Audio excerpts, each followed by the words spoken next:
Saudara-saudari yang saya kasihi dalam Tuhan Yesus Kristus, mengawali seluruh aktivitas kita, marilah kita merenungkan firman Tuhan hari ini sebagaimana yang dituliskan dalam kitab Para Rasul pasal yang ke-10.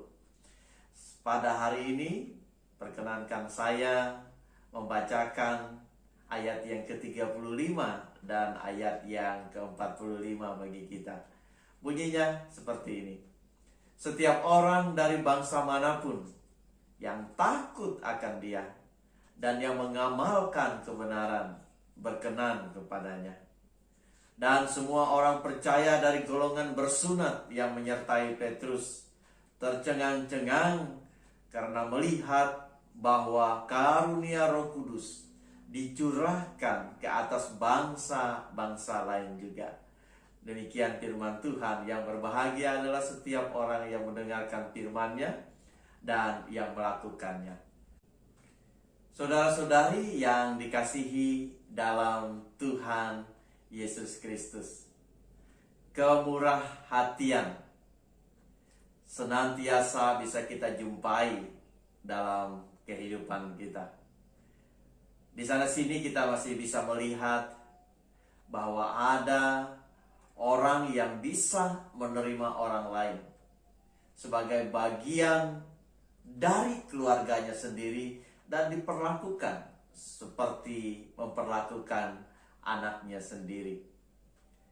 Dan hari ini kita bisa melihat bahwa kasih karunia Allah yang sungguh besar itu jauh melebihi apa yang diperbuat oleh manusia yang murah hati.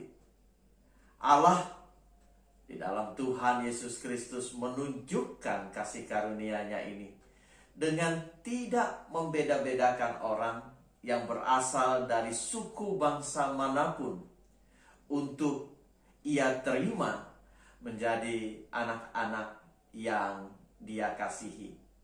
Salah satu contohnya ialah Kornelius dalam pasal ke-10 dari kitab Para Rasul ini, yang menceritakan bagaimana Kornelius, seorang perwira yang bukan orang Yahudi itu, menjadi orang yang taat dan melakukan kebenaran Allah dalam hidupnya.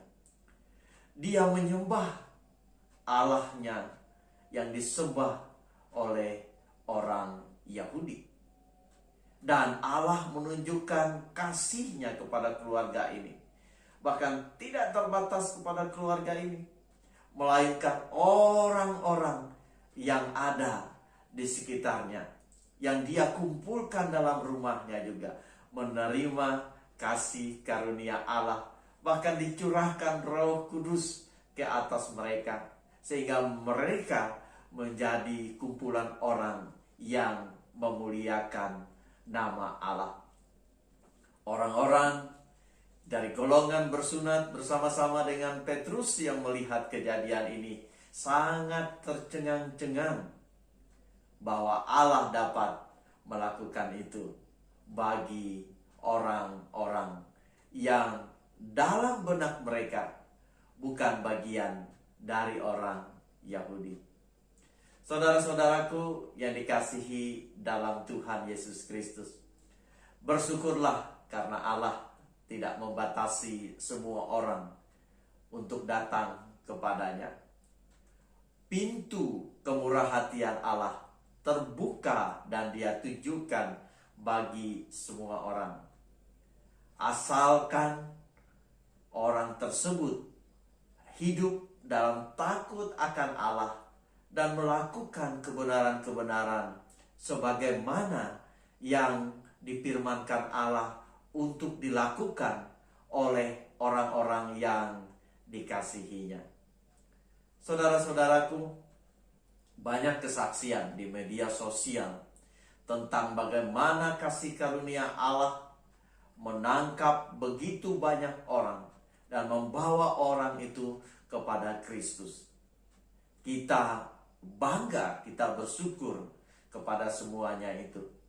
Tetapi jangan lupa, itu tidak boleh membuat kita lalai bahwa kita juga harus hidup dalam kasih karunia Allah dan merasakan kemurahhatian Allah dalam hidup kita. Jangan kita pada akhirnya menjadi orang yang hanya tercengang-cengang, tetapi tidak mendapat bagian dalam kemurahan hati Allah.